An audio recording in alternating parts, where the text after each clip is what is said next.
Barbados was struck by Hurricane Elsa on Friday, July 2nd, 2021, the first hurricane to hit the island since Hurricane Jeanette back in 1955. The end result, more than 3,100 homes reporting some level of damage. Close to 200 collapsed and will therefore need to be totally rebuilt, and reports are still coming in. Now, the road to recovery will therefore be longer for some, with many needing assistance to get back on their feet. The government is already helping with repairs and in some cases rebuilding. But what happens when you have lost everything? This is where the government has again stepped in with its Hurricane Elsa relief effort for what has become a moment of despair for some. And a very good evening to you. I'm Lisa Lord, and this is One on One. Our first guest is the gentleman responsible for spearheading the government's Hurricane Elsa relief efforts, the Minister of Labour and Social Partnership Relations, the Honourable Colin Jordan. Minister, thank you for joining us. Thank you very much, Lisa. Thank you for having me. You're most welcome. So tell us about this relief effort, which is already underway, as I understand it. Yes. Further to the damage and destruction in some cases wrought by Hurricane Elsa, government decided that we had to reach out, because that is what government is there for, to assist those who have been impacted. We know that we have lots of vulnerable houses in the island. We also have lots of houses that are not insured. But a government has to make sure that people don't fall through the cracks.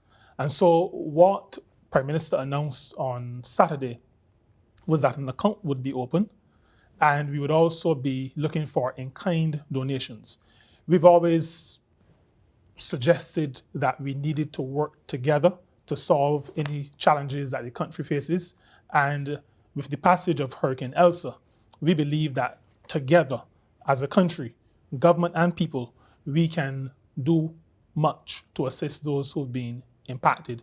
And because of that, we've created some avenues where persons within Barbados, outside of Barbados, can contribute to the relief effort, to being our brothers and sisters keepers, so that people who have been impacted and who have been traumatized by the impact can be assisted coming out of the hurricane and it's what is done in terms of destruction. Tell me about some of the most pressing items that you're seeking to get at this time. Well, pressing items would be like mattresses, clothing. Those would be the pressing items. We're also looking for other items because there are persons who have lost everything. So furniture, but particularly building supplies, because many people lost roofs, some people lost other parts of their houses, and unfortunately, some houses completely lost. But that means that building materials are essential. And while the building and rebuilding will take some time, immediately there are persons who need something to sleep on and clothes to put on. So those will be the immediate, but there are some other needs that we are asking Barbadians and others to donate to as well. And what's been your feedback so far? The feedback has been positive. People have been calling to ask ever since the announcement was made on Monday night. People have been calling. Persons have actually gone to the Red Cross headquarters in Warrens and started to donate. So the response has been good. I think Barbadians realize that there's been destruction, but many of us have been spared. Many of us also have some little bit extra that we can use to assist somebody else. So the response has been good so far, and I have no doubt that it will actually get better once we promote the effort some more. And you mentioned the Red Cross. That's one of the collection centers. Where are the others? Yes. Well, let me speak to the Red Cross first to say that the Red Cross and the ministry really started the discussion. They were very interested in being a part of what was going on. That is what the Red Cross does. And so our first discussions were with the Red Cross, and then we brought in other organizations. We're using their Warrens headquarters as the main collection point.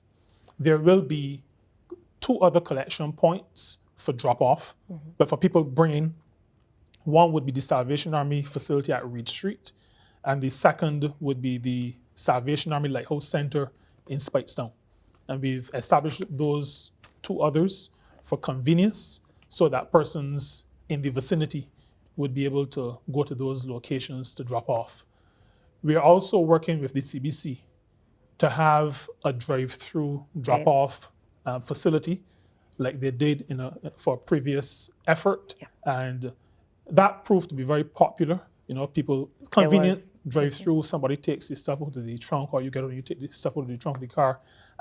So we're providing that facility as well. If there are persons, businesses, particularly persons who want to donate large items, so they have an extra appliance or they have a mattress and they want to donate it, but they don't have the transportation to get it to the location, the Barbados Defense Force is our logistical partner, and they're helping us with transporting those big items, the bulky items, to the collection points.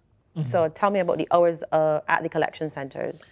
Right. So let me give the ones that are existing at the moment. We're going to be changing. We expect to be extending the hours from next week. But at this point, the Lighthouse Center in Speightstown, 8 to 4:30. Reed Street, 8 to 4:30. And the Warren's headquarters of the Barbados Red Cross, 8 to 4:30. Now, we intend next week to extend those hours from 8 to 8. 8 to 8 at the locations where persons can, and it'll create some convenience. People are working, have to come home. And so from next week, at those same 3 locations, we will have 8 to 8 collection drop-off. I also want to indicate that we are trying to be sensible in terms of our storage. Now, I've given the details of the collection points. This is just for information for the public. When I say sensible in terms of our storage, we are pretty close to the beginning of the hurricane season. And the hurricane season has started pretty aggressively. Yes. And we want to be strategic so that we don't plan to have all of the donated supplies in a single place, even though the intention is not to stockpile because there are people with needs. So we expect to be able to get those items out.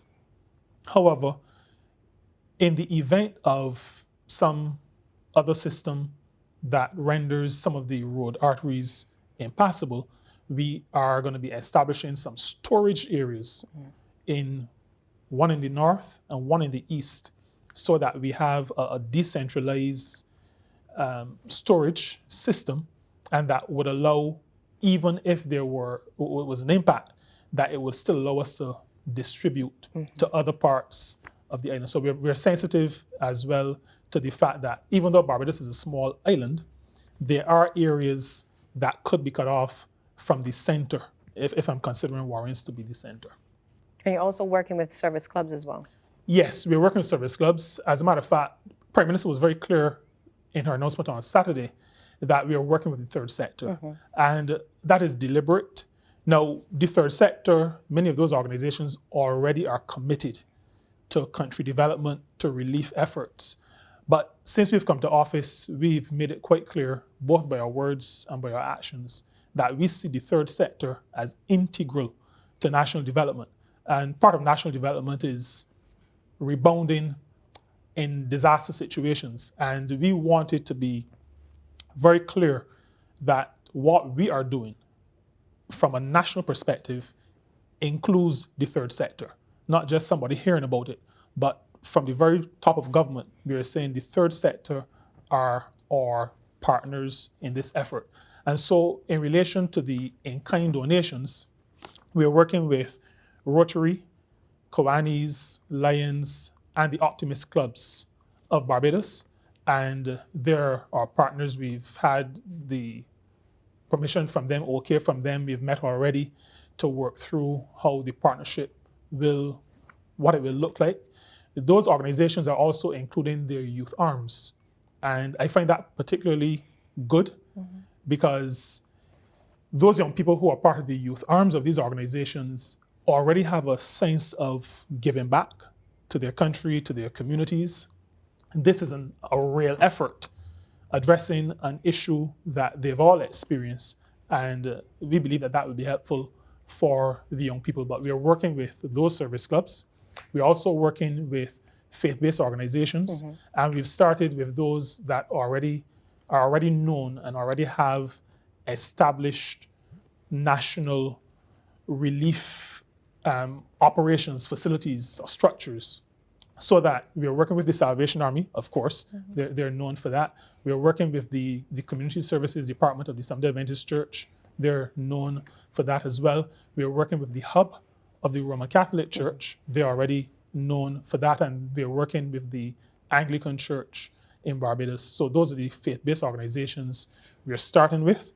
And they are partners in the effort, all part of the third sector, all already anxious to get in there and do whatever is necessary so that we can bring relief to those who have been impacted. And accustomed doing things like these in any case. Accustomed to doing it. And already, I mentioned obviously Red Cross up front.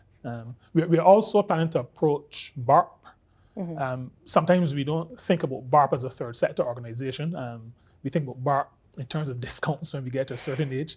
But there are lots of people in BARP, senior people, some retired people who have some additional time and who want to use that time to bring comfort and relief to others. So we will be reaching out to BARP as well. As you can imagine, this is a pretty fluid situation. We're moving, so we haven't, all the partners are not necessarily at the table at the moment, but we brought together those we consider to be the main ones immediately, and we'll be reaching out to some others as we move forward. So we would have mentioned the priority areas of need, but there's some other items that you want to get as well. Those other items include household supplies. Like I indicated, there are persons who have lost appliances. You pass some houses that have been completely destroyed. The refrigerator is being soaked. Nobody really knows, microwaves, fridges. So household supplies, also important. Cleaning supplies, very important, particularly at times like this when there's been things going all about.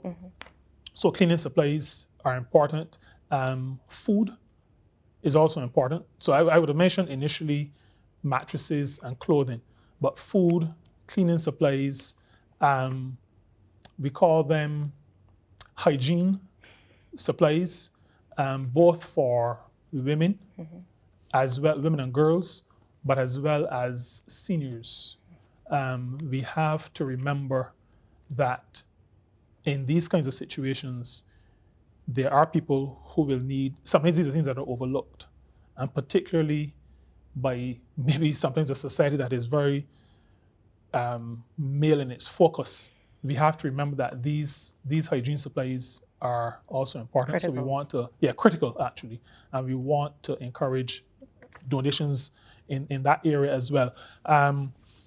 As it relates to the building supplies, the Minister of Housing has indicated to me that U-panel, permaclad sheets, as well as 2x4s or 2x6 pine, preferably treated pine, but 2x4, 2x6 would be the immediate need in terms of building supplies. Those are we don't want to be too scattered, because then it gets a little, iffy when you go looking for 8-penny nails and 2-inch screws.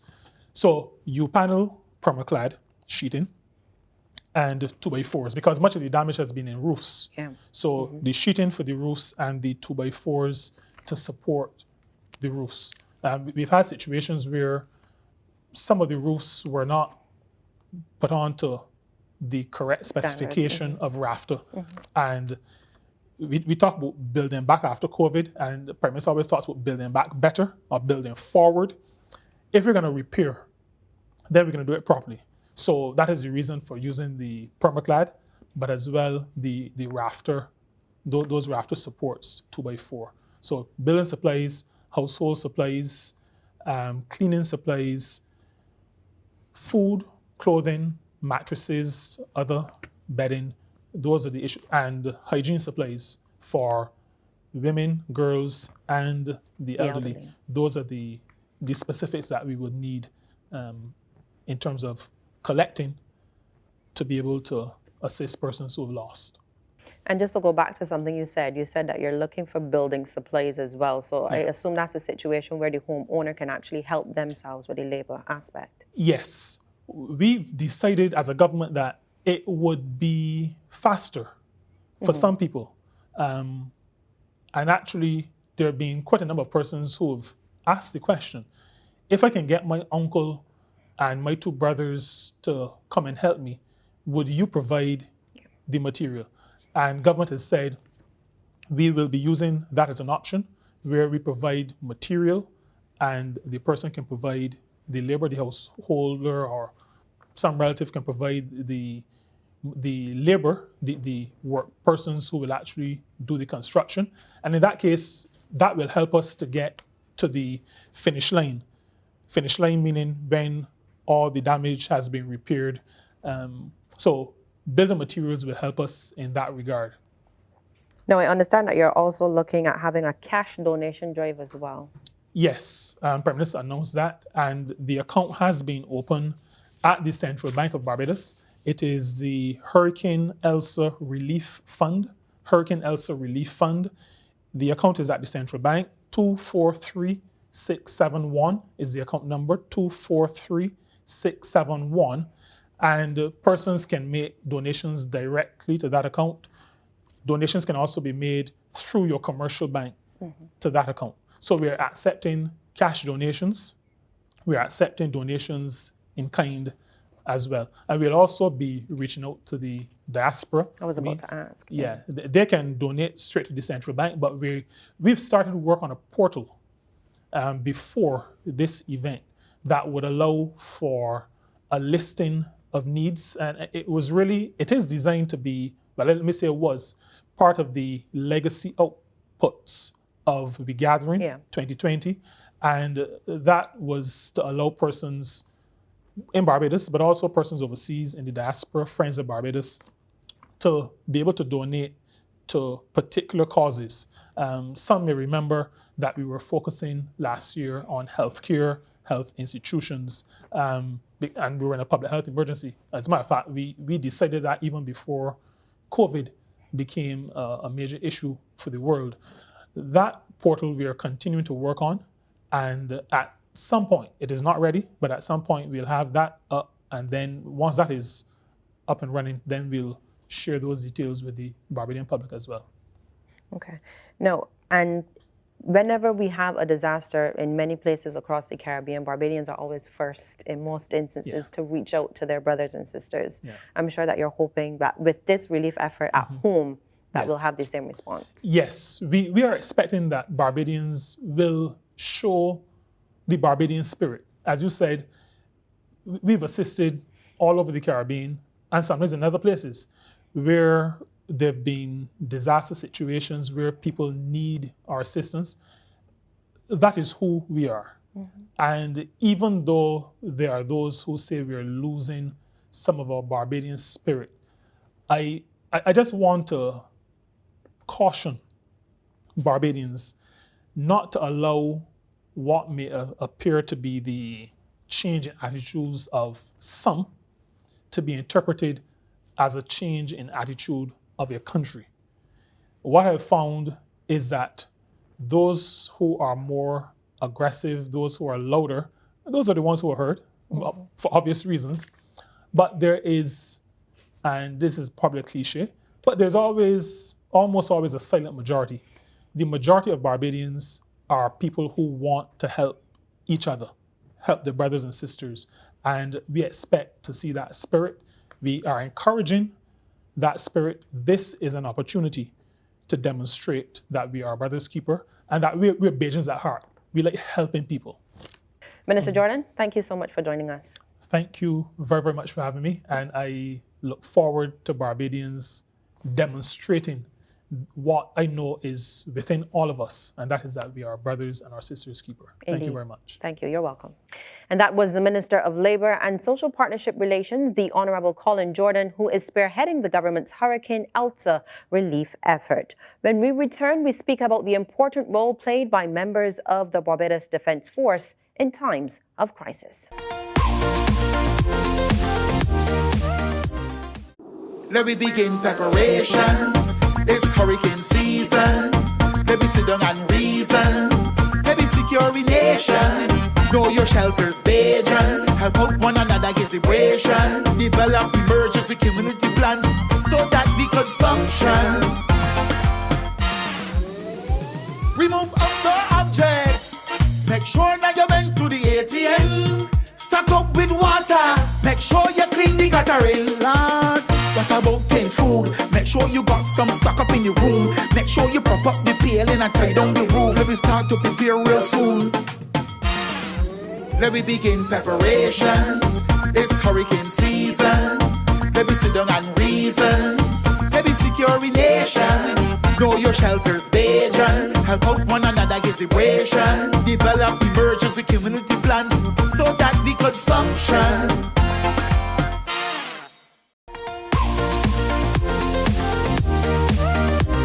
Welcome back. Now, whenever there is a national emergency, the men and women in a particular uniform are always at the forefront. I'm talking about the Barbados Defense Force. Before, during, and after the passage of Hurricane Elsa, the story was no different. But what exactly does the BDF do? And why is this military arm so critical? Well, to explain everything is Lieutenant Colonel Carlos Lovell, the Principal Staff Officer in the headquarters of the BDF. Sir, thank you for joining us. Thank you very much, Lisa. It's a pleasure to be here. You're most welcome. Now, before we get to Hurricane Elsa specifically, I want to look at the overall picture in terms of the involvement of the BDF. In general terms, if you could tell me, what is the contemporary mission of the Barbados Defense Force? Well, Lisa, I'm very glad that you've asked me that question because in Barbados, it seems that there's, at times, a bit of ambiguity around the role and the mission of the BDF.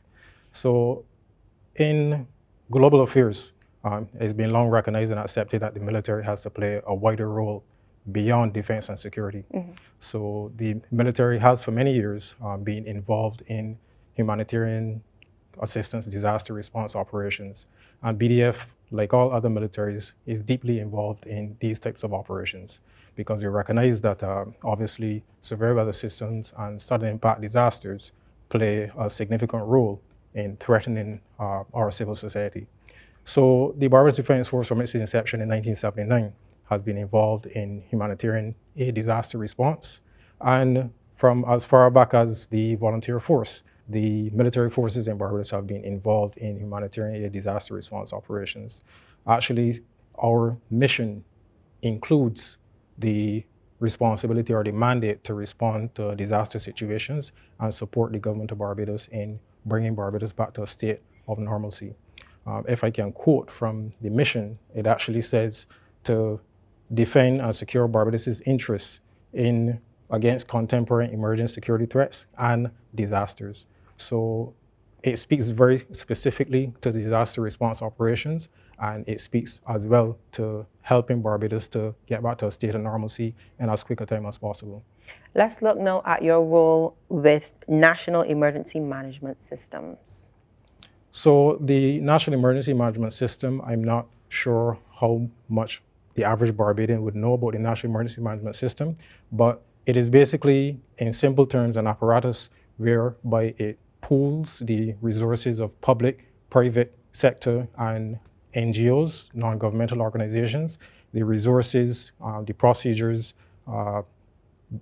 together to ensure that those entities can launch a robust response to either sudden impact disasters or to basically stand up a response when Barbados is threatened by a severe weather system.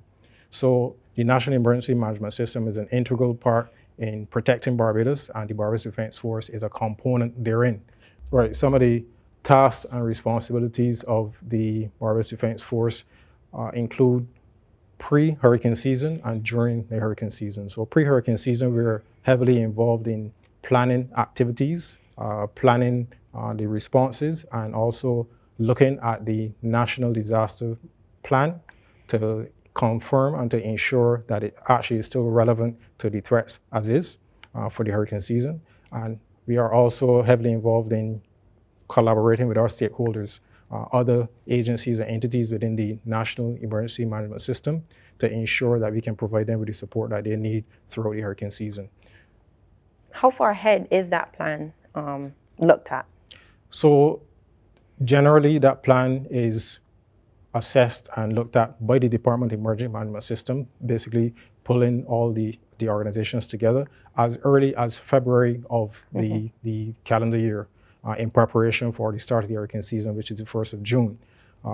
This year, COVID had other plans, and we have been trying to balance the response to COVID and also being prepared for the hurricane season.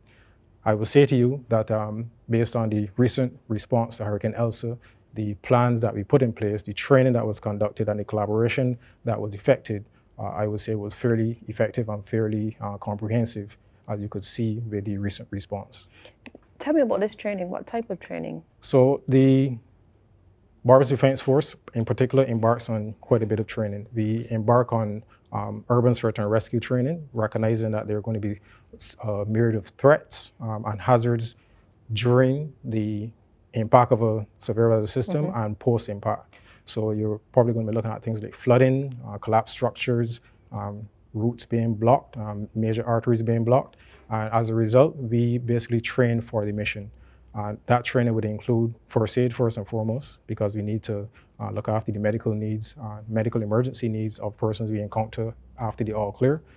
We also conduct training in terms of engineering and use of heavy and light engineering equipment in order to clear routes, clear major arteries across the island and into communities.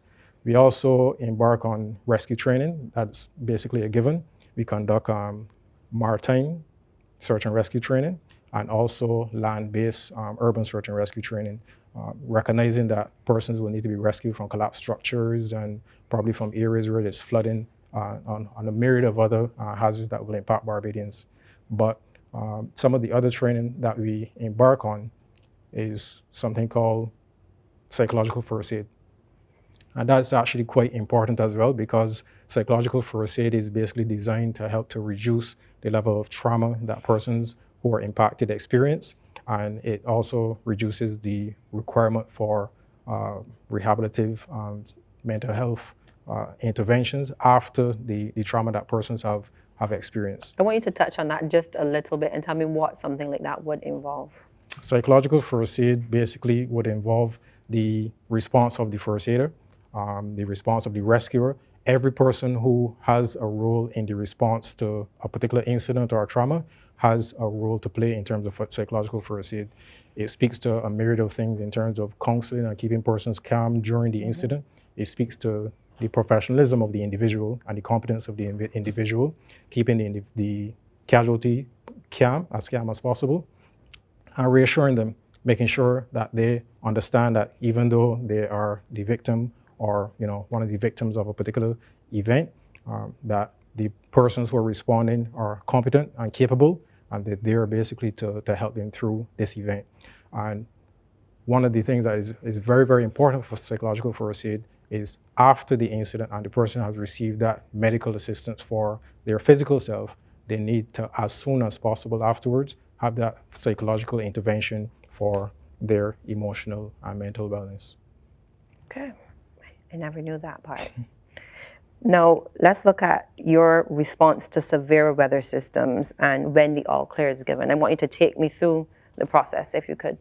In plain and simple terms, once Barbados and the government of Barbados recognizes that the island is under threat from a severe weather system, internally within the Barbados Defense Force, we have a number of mechanisms that go into play, and we initiate a plan which we call Cyclone Strike, Operation Cyclone Strike, whereby that is just one of the disaster plans attached to the overall national disaster plan. So we initiate our disaster plan, which is called Cyclone Strike, which is specific to responses for severe weather systems.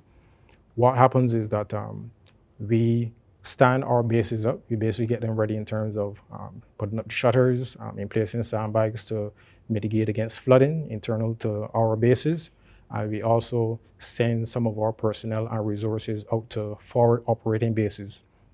So the concept of a forward operating base is where you may need to intervene in a different locality and the distance is too great to respond rapidly afterwards. we would basically establish a forward operating base, which would have all or most of the resources that you require to launch that intervention. And what happens is that we have a forward operating base in the north. We have Paragon, obviously, in the southern eastern part of the island. We have Coast Guard and St. Anne's Fort, the headquarters of the Barbados Defence Force. So in so doing, we try to have the four corners of the island covered, and we ensure that in the at least 24 hours before the weather system, we have all members of the Barbados Defence Force are back in camp. They have all of the equipment, the vehicles, everything that they need to respond in the aftermath of the severe weather system, and we are battened down 24 hours before the weather system strikes.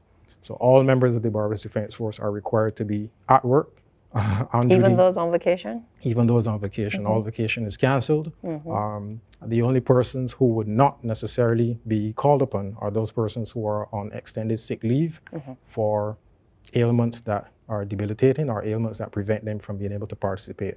But it is quite literally all hands on deck. And those persons who are actually on sick leave will be called back and they would stay in the military hospital so that we are absolutely clear that all members are accounted for. So that is what happens pre-strike. During the strike, obviously there's not much you can do. So we are normally battened down and basically awaiting the all clear. However, all weather systems are not the same. We've had over the past few years weather systems where the impact was not as great as we would have expected. However, there were persons who required some level of assistance, some rescues. It is a judgment call on the spot for the chief, director of the EM, the government of Barbados, whether forces are deployed to effect those rescues. It would have to be a life or death situation. So there are opportunities, or there are instances where we have to deploy during the strike, but very, very few, because technically all persons are supposed to be indoors and battened down. Now, once the all clear is given, there's two all clears to be given: emergency services all clear, and then the all clear for the general island. So once the emergency services all clear is given, then we immediately deploy our damage assessment teams. And something that we're really excited about in the Barbados Defence Force, we've recently augmented our damage assessment teams with drone operators. So Tell me more. So we have a drone unit within the Barbados Defence Force. We have a number of drones where we ensure that the damage assessment teams at the four locations, St. Lucie, Paragon, St. Anne's Fort, and Coast Guard, each of those damage assessment teams, which would normally drive out, walk out, ride motorcycles, whatever, out to assess the damage, are now augmented with drone units and drone operators where they can send the drones up and they can get a much faster, a much clearer picture of mainly the routes, the main arteries and sometimes secondary roads, which lead from the four corners of the island to the Queen Elizabeth Hospital. And those drones are able to give us real-time information a lot faster than boots on the ground. So we're very, very excited about the capability that we've started to generate over the past few months. And even in the most recent weather system, we saw the value of having the drones operating with our damage assessment teams. So we get an aerial picture of the damage, and we also get a boots on the ground picture from the troops who deploy to assess the damage. Now, during Hurricane Elsa, you actually had one rescue operation. Yes, we did. Tell me about that. So there was an elderly disabled couple in the north who were under threat of severe flooding in the north, and also based on the wind damage to their residence, they needed to be evacuated from their residence quickly. And this is one of the instances where I spoke about troops deploying during the strike phase, which is not the norm, but if it is life or death situation, they would deploy. Our troops are able to deploy to the residents with assistance from the EM and vectoring from volunteers in the area as well, who were able to say to our troops where these individuals resided. So the rescue operation was actually launched from the St. Lucie Forward Operating Base, the Gerald Jordan Secondary School. Okay. We actually have approximately 60 soldiers or so, along with all the necessary resources at that location to respond. So you can recognize that If that response came from Sudan's fort, it would take much longer. Yeah.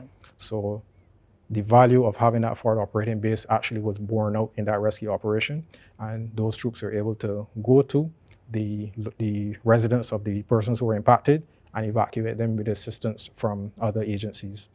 Now, you also have a responsibility to the regional security system. The Barbados Defense Force has a responsibility to the region, the Eastern Caribbean, through the mechanism of the regional security system. That obligation and that mandate is enshrined in the treaty which established the regional security system, which says that the 7 member states of the RSS are required to come to the aid of any member state which requests that such assistance. And as I've mentioned before, in terms of the evolving role of the military, so too has the role of the regional security system evolved to recognize that a response is not only required for security-based situations or security-related situations, but also disasters as well. And you will recognize that quite recently we responded to provide assistance to our brothers and sisters in St. Vincent and the Grenadines after the eruption of La Soufrière volcano. What goes into deploying a mission to assist the islands when they're in crisis? Well, first and foremost, it is initiated by the head of state, the head of government of that particular island, requesting the assistance formally through the regional security system mechanism. And the executive director of the RSS, having received that request for assistance, then seeks to mobilize forces and resources from the other member states to provide assistance for that impacted country. What will happen is that the countries will basically explain not explain, but basically they will send whatever resources they have available to a particular member state, which would be considered I would not say the forward operating base, but which would be considered a hub from which the RSS contingent would operate or deploy from. So for the La Soufrière volcano, you had a situation where members of security forces from the different member states came to Barbados, and we deployed into St. Vincent using our maritime assets from the Barbados Coast Guard to get into country. After the initial eruption and the ashfall was reduced eventually, then forces went into country by other means as well. But initially the response was a maritime deployment from Barbados into country. What would happen once that regional security system task force or contingent arrives in country is that they would report to the security chief in that country, whether that be a military chief or a police chief. And they would then fall under the command of that chief while in country. And they would operate as part of the security mechanism within that country to augment the resources available to that country to address whatever the situation may be. It may be a security situation or it may be a disaster situation, as I mentioned before. You would have mentioned the plans, the training, everything that you go through in terms of before the hurricane season, during the hurricane season, and even after. Yep. But what happened with Elsa? Are you in a position to state that the BDF is well prepared to handle anything that may come, given the fact that the hurricane season essentially has just started? I am absolutely in a position to say that. And I'm not saying that we are ready from a position of the Barbados Defense Force has all the resources that we need and we can do everything. However, I'm saying that from a position of solidarity, recognizing that as part of the National Emergency Management System, we work jointly with other agencies. For example, to use just a small example, the Barbados Defense Force, even though we would like to, we don't have excavators, bobcats, skid steers, etc. We don't have those equipment, those types of heavy resources. However, in partnership with the Ministry of Transport and Works, we were able to forward deploy some operators and heavy equipment to all 4 different locations so that when the all clear is given, the emergency services all clear, those joint teams, joint BDF, Ministry of Transport and Works teams could deploy and begin clearing routes. And where we encounter obstacles that are too large for our light equipment, we would then bring the Ministry of Transport and Work asset into play to help clear those routes. So I'm saying that we're ready from a position not of having everything that we need and being able to do everything that we're asked to do, but from a position of solidarity and interoperability with the other agencies in the National Emergency Management System. Now, when we were speaking off camera, you told me about the importance of having people in communities coming out to volunteer with the district emergency organizations and how that actually helps members of the BDF whenever there's a crisis.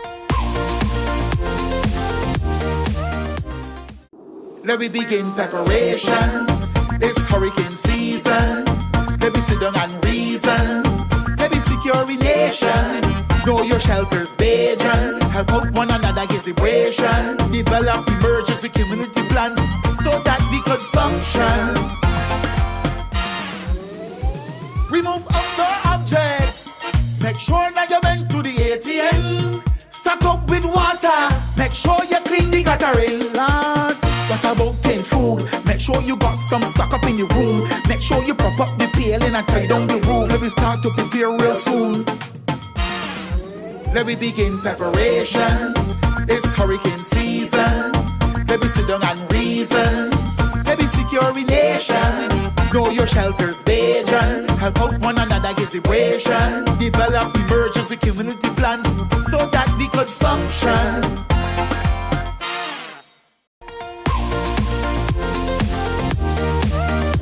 Now, when we were speaking off camera, you told me about the importance of having people in communities coming out to volunteer with the district emergency organizations and how that actually helps members of the BDF whenever there's a crisis.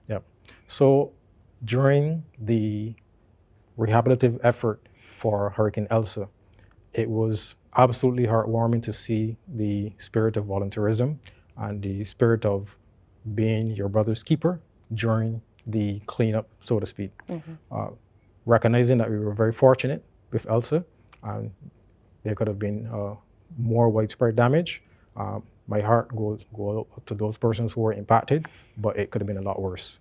But what was endearing for me was to see persons coming out within the communities to help each other, to help their neighbors, to help their family, to help their friends, etc.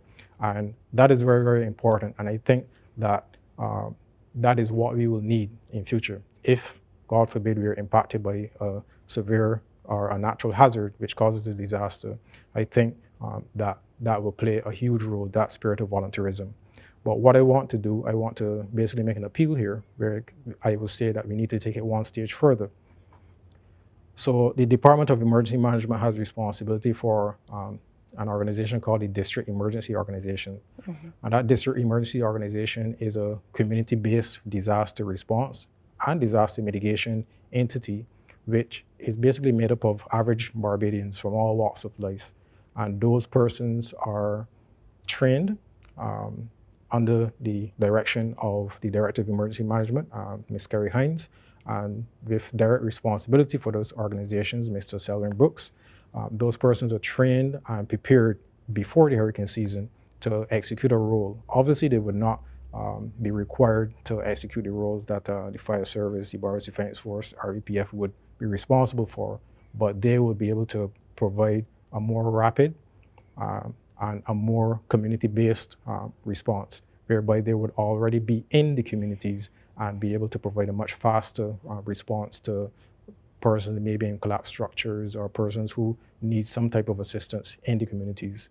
Now, what I'm seeking to do basically is to say that if you're able to marry that spirit of volunteerism from the average Barbadians with the training provided by the National Emergency, the District Emergency Organizations, if we're able to marry those two concepts, then I think we have a fantastic apparatus which will provide a response in the aftermath of a severe weather system, even before the emergency support agencies and emergency response agencies are able to get into the communities.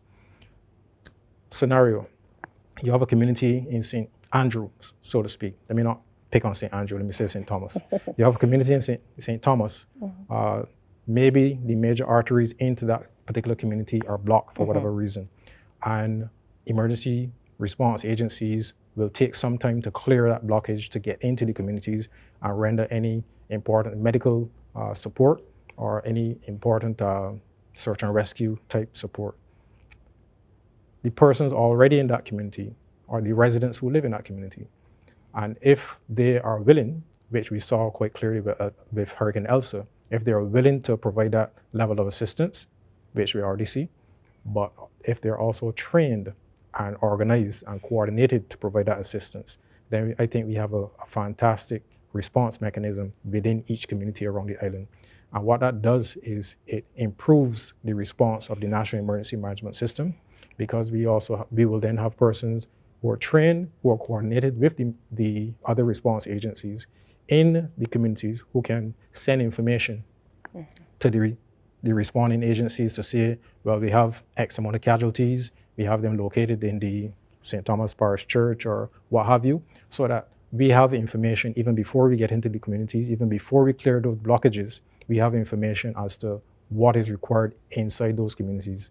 And not only have information, but we also have a group of trained persons who can actually effect, I wouldn't necessarily say the most complex rescues, but can render assistance to their neighbors in a coordinated manner and in a safe manner as well, because the training that they will receive will ensure that the assistance they render is done so in a safe manner.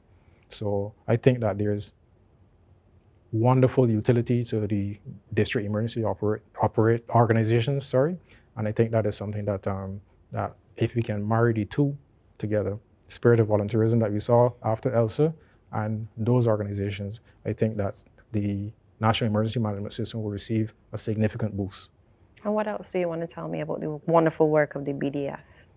Well, I will say to you that the men and women of the Barbados Defence Force work extremely hard to continue to defend Barbados against non-kinetic and kinetic threats. I will say to you that the members of the Barbados Defence Force have been working assiduously, tirelessly from the beginning of the impact of COVID onto Barbados. It reared its ugly head in Barbados in March, but we were forward planning and forward thinking from February, where we assigned persons to the Ministry of Health and Wellness to assist with the planning for when COVID basically touched on our shores.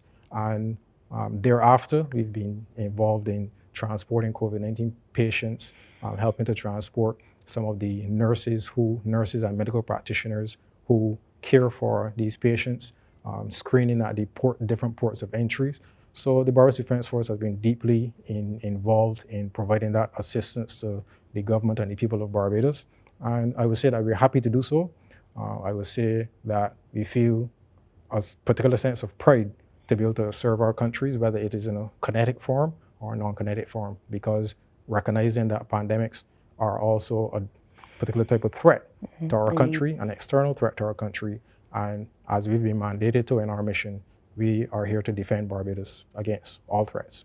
So finally, I personally, and on behalf of the Chief of Staff and the men and women of the Barbados Defence Force, basically like to say thanks to you for this opportunity to explain to Barbadians what we do and how we help to ensure that Barbados is ready to respond to the impact of severe weather systems. But I would also like to say a heartfelt thanks to all of the men and women of the Barbados Defence Force for their hard work, their dedication, and their commitment to duty, and their unswerving loyalty over the past 18 months, not just the pandemic, but all the other issues that we've faced as a defence force and all the issues we face as a country.